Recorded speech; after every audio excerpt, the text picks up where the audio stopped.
Hello, Federal viewers. Welcome to a chat with Professor Bernard D Sami. Today, we will be talking to him about a new scheme brought in by the Russian government to promote teenage pregnancies across the globe. Teenage pregnancies is the news is really scary.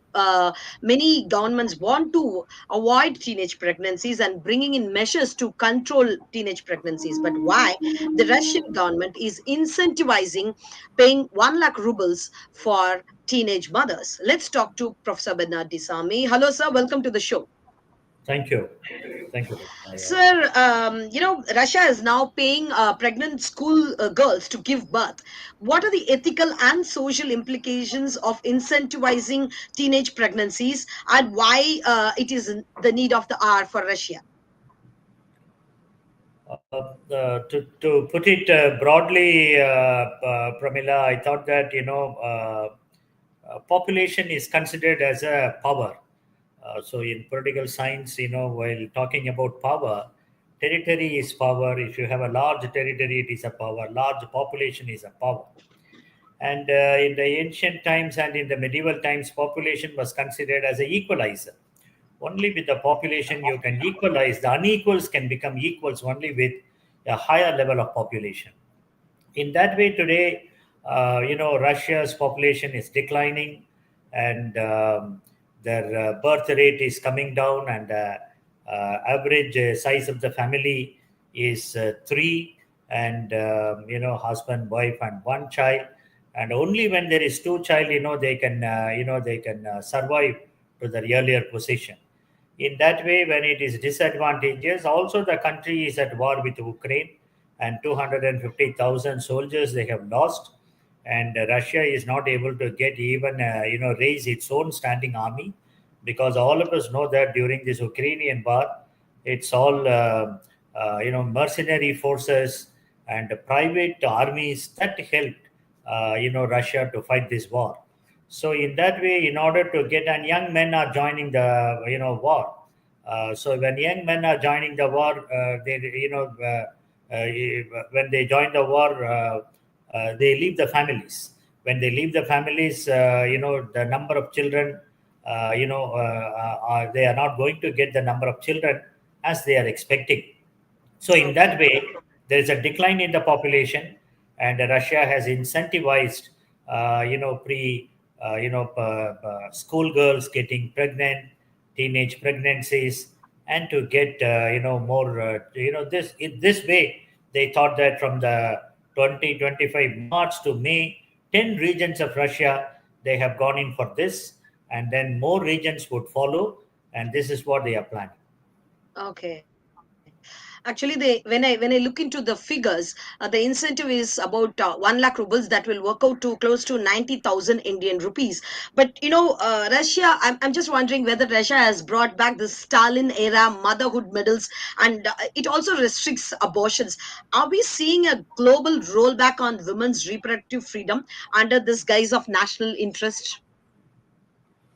You are right, but we can also draw many similarities to this during the Second World War, and when Hitler was, making Germany to fight the Second World War. He told the women of Germany only three things: your work is to raise children and to look after children, and I want more children. So the German posters were telling, that Germany needs more children with fisted hand. This is the message he gave it to, Hitler gave to the mothers of Germany. So in that way, the whole Europe is now witnessing a kind of a decline, and this is one of the reasons why they are going for a higher level of birth rate. Otherwise, some of the countries the decline would be so much that they have to encourage, or even if they are not going to encourage positively, but definitely they are all looking for migrants. Migrant workers only have to come and take up their places.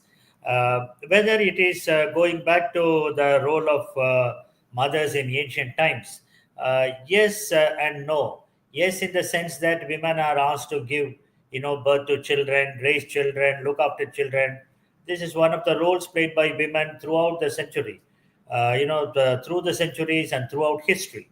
But this time, when you look at the women through feminist movements, particularly by the feminist, militant feminist movements in the 1960s, when they were able to get out of this whole, the household setup, the traditional household, and then started going to work and making the economy work and to make most of the countries prosperous, again they are asked to come back and to take up this. This is a world that they are demanding. Women are demanding equality in workplace, in educational qualifications, in everything. So in that way, this will be a backward step.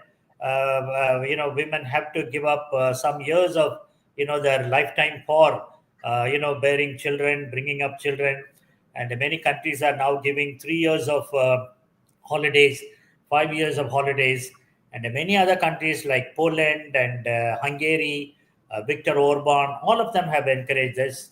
America has incentivized, and but Yes, one can also, I'm coming to yeah. that question, sir.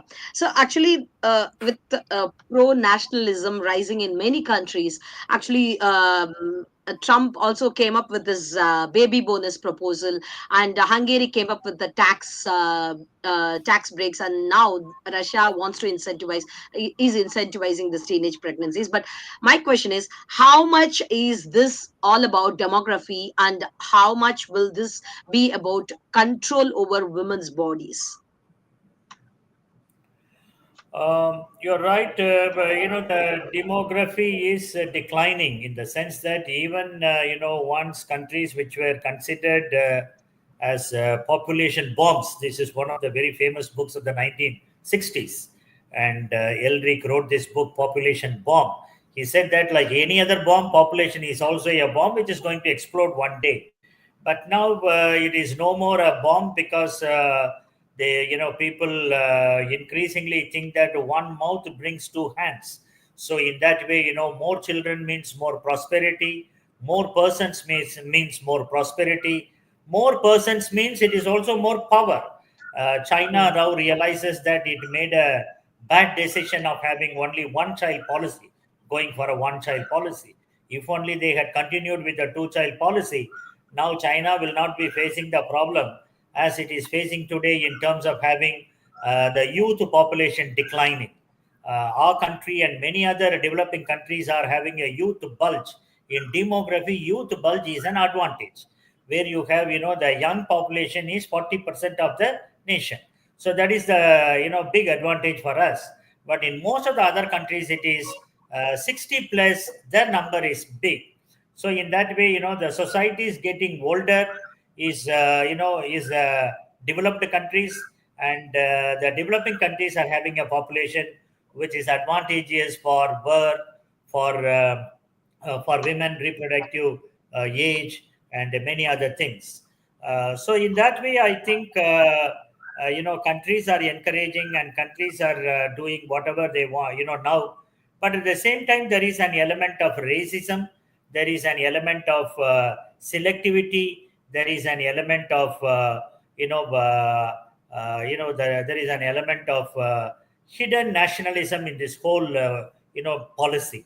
Many countries would like to have the mothers to deliver the children of a particular language, particular race, particular religion. That is the number they want to enhance. They are not trying to enhance the birth rate of people all over the world. They want to enhance the birth rate of certain groups. Certain groups they wanted to increase. In that way, this is also not good if they are going to look at, narrowly into one language, one religion, one race, etc. On the other hand, if countries like America can regularize all the migrants, like Spain has done.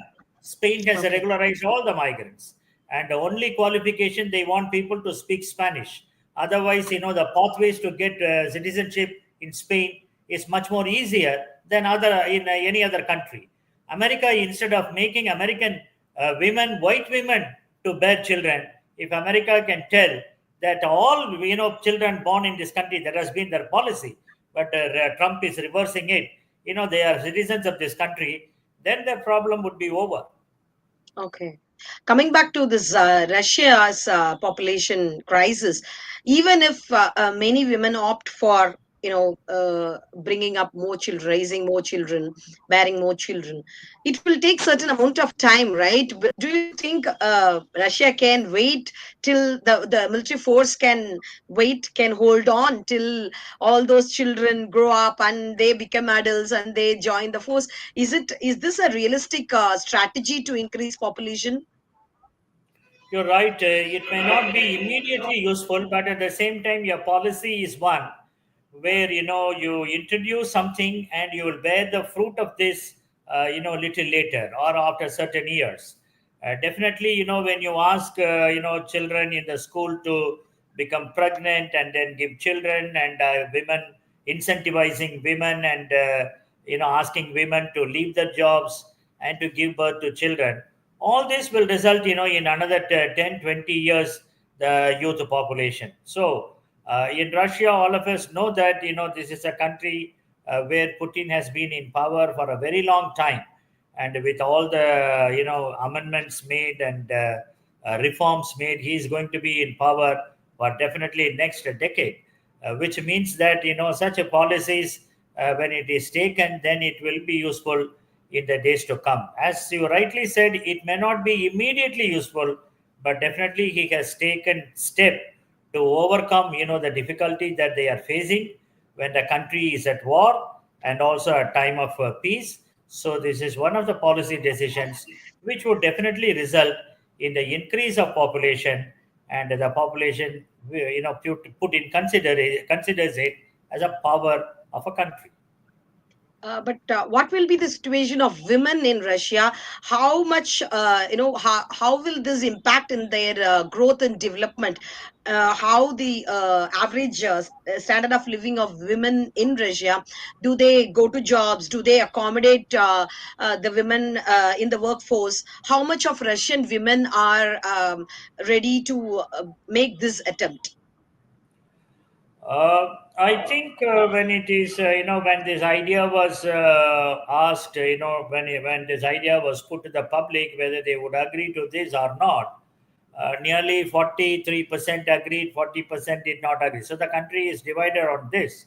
But at the same time, the women in Russia, definitely they have to, the progressive path taken by women will be halted. Definitely, that there is a move towards that, and also the 1960s.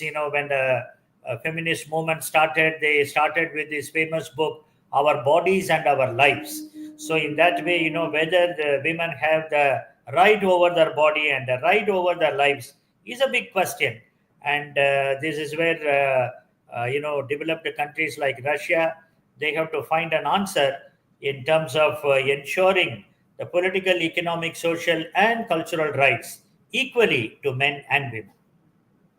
Fine, sir. Thanks for joining us and sharing valuable inputs in the show. Thank you very much, sir. Thank Thank you. you, viewers, for your support. And please like, share, and comment on this chat. Thank you so much. Thank you, sir. Thank you.